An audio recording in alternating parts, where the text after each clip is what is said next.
कामाक्षी क्षेत्र और गंगा के किनारे बसे हुए गहमर गांव से मैं आपका हार्दिक स्वागत एवं अभिनंदन करता हूं। आज त्रैमासिक पत्रिका साहित्य सरोज के पेज पर गोपाल की यादें कार्यक्रम के तहत मैं आपको उनकी जन्मस्थली गहमर के बारे में विस्तार से बताऊंगा, जिसमें गहमर की स्थापना से लेकर आज वर्तमान समय के भौतिक सुख सुविधा, राजनीतिक आधार, साहित्यिक पृष्ठभूमि पर मैं आपसे चर्चा करूंगा। चूँकि इस कार्यक्रम के पहले यह बताना जरूरी था कि गहमर कहाँ है, क्या है, इसका इतिहास क्या है।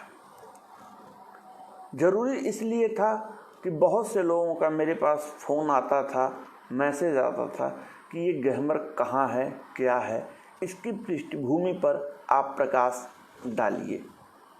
तो आज मैंने इस चीज़ को आपके सामने रखने का कार्यक्रम बनाया और मैं गहमर गौरव पुस्तक से जो गहमर के विषय में दिया हुआ है मैं उसे आपको बताऊंगा। गहमर गौरव पुस्तक के द्वितीय चरण में जहां गोपाल राम गहमरी की स्मृतियों का शेष की बातें खत्म होती हैं, वहाँ इस किताब का दूसरा भाग 2 गहमर का इतिहास एवं वर्तमान शुरू होता है। तो आज मैं आपको गहमर के इतिहास और वर्तमान से परिचय कराऊंगा। तो गहमर उत्तर प्रदेश में गाजीपुर जनपद में बसा हुआ है। यह जो रास्ता मैं आपको बहुत आसान भाषा में, बोलचाल की भाषा में बताने का प्रयास कर रहा हूं कि जो रास्ता पंडित दीनदयाल उपाध्याय जंक्शन, जो पहले मुगल सराय के नाम से जाना जाता था, से पटना, जो बिहार की राजधानी है, होकर हावड़ा को जाती है लाइन, रेलवे लाइन, उस पर यह गहमर पंडित दीनदयाल उपाध्याय नगर से 90 किलोमीटर पूरब और बिहार की राजधानी पटना से 165 किलोमीटर पश्चिम गंगा और करमनासा के तट पर बसा हुआ है। गहमर की स्थापना के बारे में कहा जाता है कि गहमर की स्थापना 1530 से 35 के बीच में हुई थी। राजपूतों का गांव, मुख्य रूप से यहाँ निवास करने वाले राजपूत सिकरवार वंश के हैं, जो सीकरी फतेहपुर होते हुए गहमर पहुँचे। कहा जाता है कि जब फतेहपुर सीकरी के पास जो मैदान है, उसमें अक्सर जब युद्ध होने लगे तो वहाँ पर काफ़ी कठिनाइयों का सामना करना पड़ा, जिस कारण वहाँ से बहुत से लोग पलायन किए और जिसको जहाँ व्यवस्था मिली वो उस जगह पर रहा। तो गहमर की स्थापना धामदेव राव जी द्वारा की गई थी। गहमर की स्थापना जहाँ की गई थी, जहाँ गहमर बसाया गया था, वहीं पर माँ कामाख्या का मंदिर भी है और उन्हीं के द्वारा उस मंदिर को स्थापित किया गया था। आज गहमर में 18 मोहल्ले हैं, क्षमा करिएगा 15 वार्ड हैं, और यदि हमारे के यहाँ मोहल्लों की जगह पट्टियाँ कही जाती हैं, तो यदि हम पट्टियों की बात करें तो यहाँ 21 पट्टी है जिसमें 3 पट्टी एक दूसरे में समाहित है। यहाँ राजपूत के अलावा ब्राह्मण, चौरसिया, धोबी, अन्य बिरादरियां निवास करती हैं, लेकिन यहाँ राजपूत बाहुल्य हैं और राजपूत के बाद पंडित बाहुल्यता में हैं। तीसरी बात मैं आपको यहाँ के बारे में बताऊं कि यह गांव गंगा और करमनासा के मध्य में बसा हुआ है। यहाँ से उत्तर दक्षिण दिशा की तरफ एक गांव है सायर, जो पहले ग्राम सभा गहमर में ही आता था। वहाँ पर करमनासा बहती है और गांव के वो एक चंद्र आकार लेकर के गांव गहमर के पूरब यूपी बिहार की सीमा पर जा कर के गंगा में मिल जाती है। और वो करमनासा जहाँ जाके गंगा में मिलती है वहीं चौसा युद्ध का मैदान है, और वहाँ से 11 किलोमीटर आगे बढ़ने पर बक्सर युद्ध का मैदान है। यह एक ऐतिहासिक जमदग्नि ऋषि का यह आश्रम यहाँ से 22 किलोमीटर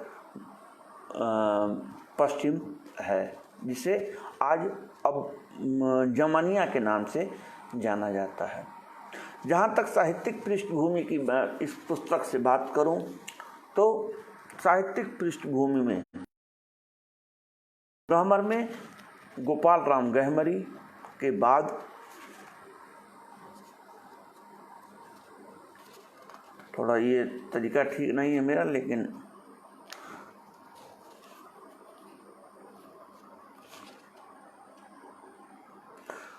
गोपाल राम गहमरी जी के बाद पंडित शीतल प्रसाद उपाध्याय, रामया सिंह, रामनाथ उपाध्याय, दयाशंकर उपाध्याय, महावीर प्रसाद गहमरी, इंद्रदेव सिंह इंद्र, सत्यनारायण सिंह नंदा जी, मानधाता सिंह जो शिक्षक नेता भी थे और सांसद भी रहे, विक्रमा सिंह, कन्हैया उपाध्याय और वर्तमान में बलदेव सिंह गहमरी, प्रदीप पुष्कल, विष्णुदत्त पांडे, मिथिलेश गहमरी, आनंद गहमरी और फजियत गहमरी। भोजपुरी के क्षेत्र में इस गांव से भोलानाथ गहमरी, आनंद गहमरी और आनंद संजीदूत का नाम का लिया जाता है। यहाँ पर उनके अतिरिक्त स्वर्गीय बलराम दास साहू, डॉक्टर तुलस नारायण सिंह, पद्मश्री सम्मान से सम्मानित डॉक्टर कपिल देव द्विवेदी, उनके पुत्र डॉक्टर भारतेंदु द्विवेदी जी यह यहाँ के प्रमुख साहित्यकार रहे हैं। यदि हम प्रथम स्वतंत्रता संग्राम से लेकर के भारत छोड़ो आंदोलन तक बात करें तो उसकी एक लंबी सूची है, जिसमें भारत छोड़ो आंदोलन 1942 में 3 और अन्य स्वतंत्रता संग्राम सेनानियों की संख्या 100 से ऊपर है, जिनका नाम लेना उचित नहीं होगा। इस कार्यक्रम में लंबाई बढ़ जाएगी। मैं सबका नाम अपने जो इस कार्यक्रम के साथ जो कहानी की स्टोरी चल रही है, मैं उसमें सबके नाम से आपको अवगत कराऊंगा। तो ये गहमर की कुछ मूल बातें रही।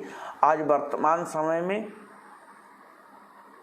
हम समस्त सुख सुविधाओं से संपन्न हैं। यह एक गांव है, ग्राम सभा है, लेकिन उसके बावजूद भी यह किसी शहर से कम नहीं है। यहाँ की कई प्रमुख हस्तियाँ, जिसमें ठाकुर योगेश्वर सिंह, जो कि जिन्हें खुद पंडित जवाहरलाल नेहरू ने जिनकी पीठ ठोकी थी, वह सीडीए पेंशन में थे। और कुछ जब भारत पाकिस्तान का बंटवारा हुआ तो भारत के सैनिकों के बहुत से पेंशन के कागजात पाकिस्तान में रह गए थे। स्थिति खराब थी, लेकिन उनके बीच वो किसी तरीके से वो फाइल लेकर के गहमर आए, तो उनका भी नाम काफ़ी प्रसिद्ध है यहाँ पे। वो यहाँ के एक पुरोधा रहे हैं। आज बहुत साल पहले तो नहीं, महज 5-7 साल पहले तक उनके नाम पर यहाँ पर राज्य स्तरीय फुटबॉल टूर्नामेंट होता था, जिसे स्वर्गीय योगेश्वर सिंह फुटबॉल टूर्नामेंट कहा जाता था। किन्हीं कारणों से वो टूर्नामेंट बंद हो गया। तो इस प्रकार मैं आपको एक संक्षिप्त में गहमर के बारे में मैंने आपको बताया। यदि हम स्वतंत्रता संग्राम आंदोलन की बात करें तो प्रथम स्वतंत्रता संग्राम आंदोलन में अंग्रेज़ों की नील फैक्ट्रियों को जलाना और इसके बाद 1942 में रेलवे स्टेशन, पुलिस स्टेशन एवं डाकघर समेत यहाँ कई सरकारी उपक्रमों को बार बार जलाया दिया गया। गहमर के से एक छोटी सी आपकी को एक कहानी बस सुनाना चाहूँगा। जब गहमर के नौजवानों ने अंग्रेजी शासन से खिलाफत करते हुए यहाँ पर एक स्वतंत्र ग्राम पंचायत की स्थापना कर दी, जिसमें यहाँ एक बड़का द्वार कहा जाता है, वहाँ से गहमर के नौजवानों ने पूरे 28 दिनों तक अंग्रेजी हुकूमत को त्याग कर अपनी हुकूमत चलाना शुरू की। स्थिति इतनी बिगड़ गई थी कि अंग्रेज़ों ने इस पूरे गांव को, ये सारी बातें गहमर गौरव में लिखी हुई हैं, मैंने वहीं से और कुछ अन्य जगहों से डाटा कलेक्ट किया है और ये आपको मैं बता रहा हूँ। इसमें मैं एक संकलनकर्ता के तौर पर ये आपको बता रहा हूँ। इसका जिस पुस्तक से मैं आपको बता रहा हूँ उसका संपादन खुद पद्मश्री सम्मान से सम्मानित डॉक्टर कपिल देव द्विवेदी जी, जो हमारे बीच नहीं हैं, उन्होंने किया था। 1900 गहमर में के नौजवानों के इस फैसले से अंग्रेजी हुकूमत इतनी खफा हुई कि उसने पूरे गांव को घेर लिया, हवाई मार्ग पे घेर लिया और गहमर गांव को यह वो कह दिया कि यदि आप लोगों ने तत्काल अपने इस फैसले को नहीं बदला तो पूरे गहमर गांव को डायनामाइट से उड़ा दिया जाएगा। फिर भी कोई इस अंग्रेज़ों के इस बात को स्वीकार करने को तैयार नहीं था। अंग्रेजी सेना यहाँ डेरा डाले रहीं, गोलियां चलती रहीं दोनों तरफ से, कई लोग उसमें घायल भी हुए, मारे भी गए। अंत में जो है अंग्रेजी सेना हटी और गहमर को बचाया गया। तो इस प्रकार कई चीज़ें इतिहास के गर्त में हैं। मैं आपको एक शब्द में कहूँ कि गहमर सैनिकों एवं साहित्यकारों की अद्भुत संगम स्थली है तो यह गलत नहीं होगा।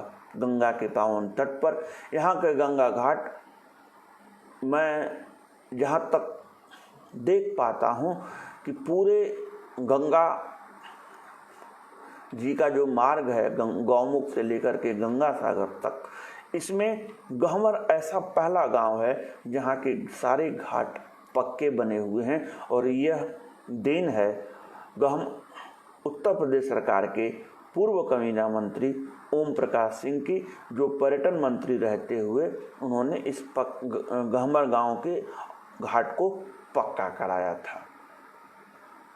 तो ये और जहाँ तक मैं आपको बता सकता हूँ वहाँ तक मैंने आपको गहमर गांव में, चूँकि एक विस्तृत क्षेत्र है यहाँ का, संक्षिप्त में हर बातें बता पाना संभव नहीं है, क्योंकि जब हम किसी विस्तृत विषय की संक्षिप्त व्याख्या करते हैं तो उसमें कई जगह अर्थ के अनर्थ हो जाते हैं।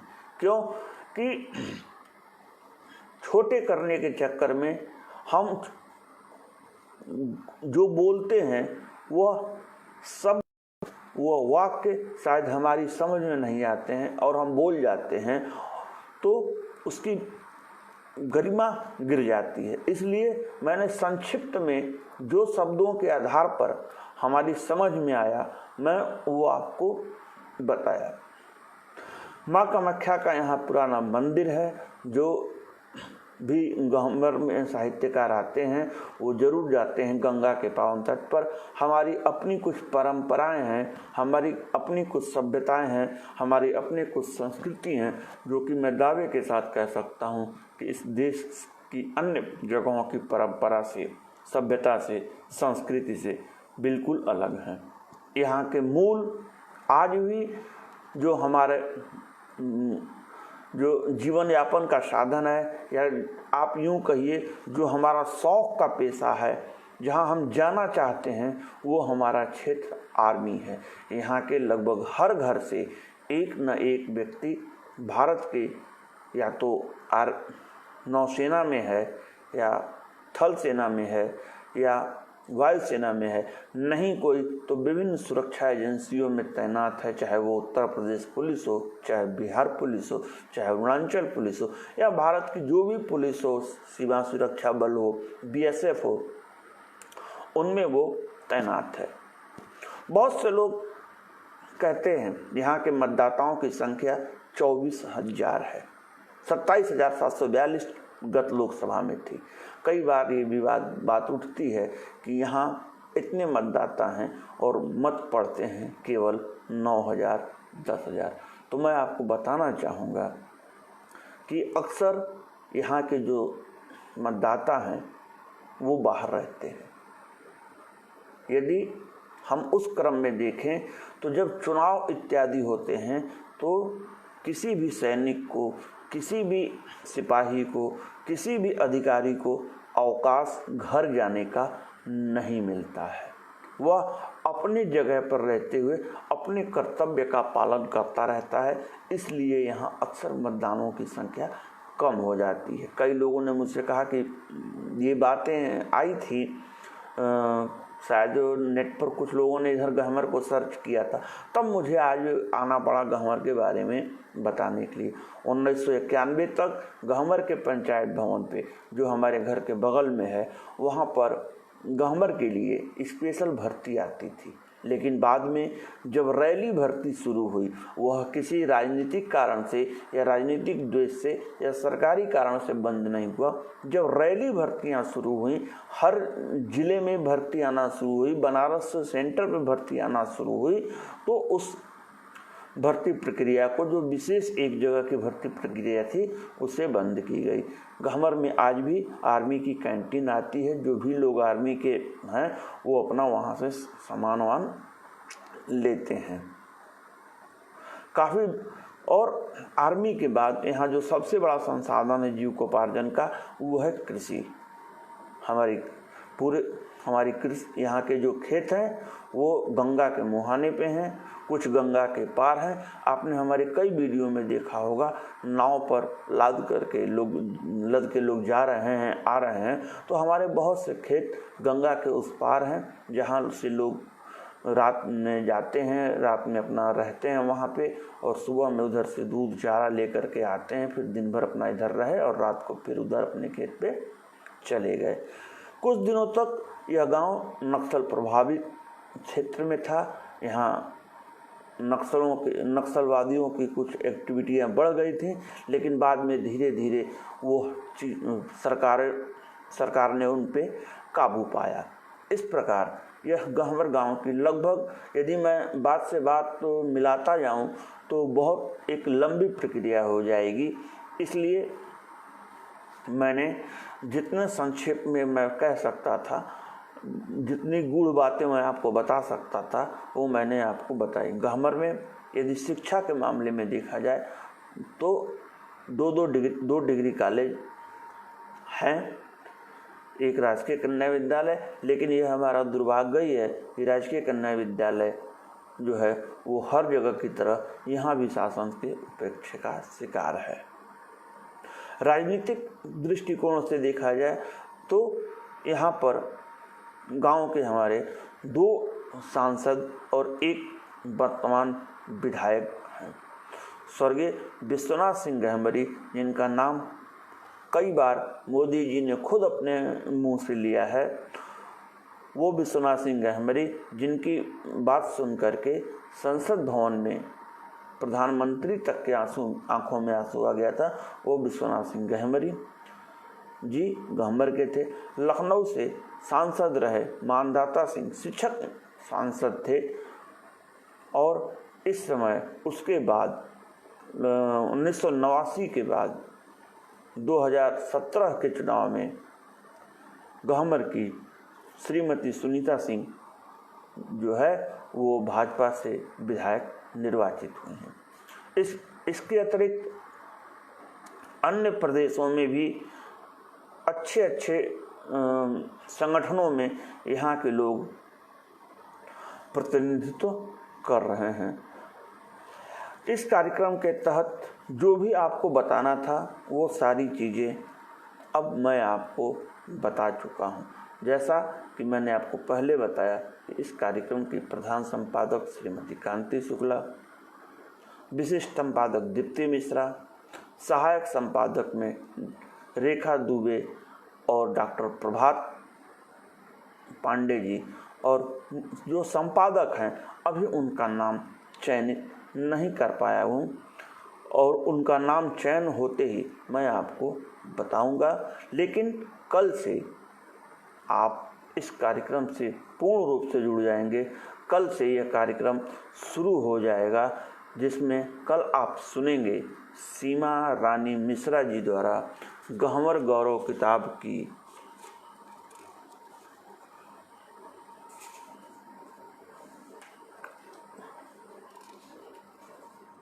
का संपादकीय, जो पद्मश्री सम्मान से सम्मानित डॉक्टर कपिल देव द्विवेदी जी ने वर्ष 2001 में लिखा था। इसके अतिरिक्त कल आप सुनेंगे संपादक, प्रधान संपादक और अतिथि संपादक के दो शब्द। ये कार्यक्रम कल 10 बजे अपने आप शुरू हो जाएगा, और जैसा कि मैंने आपको पहले ही बताया है कि यह प्रयोग का दौर चल रहा है।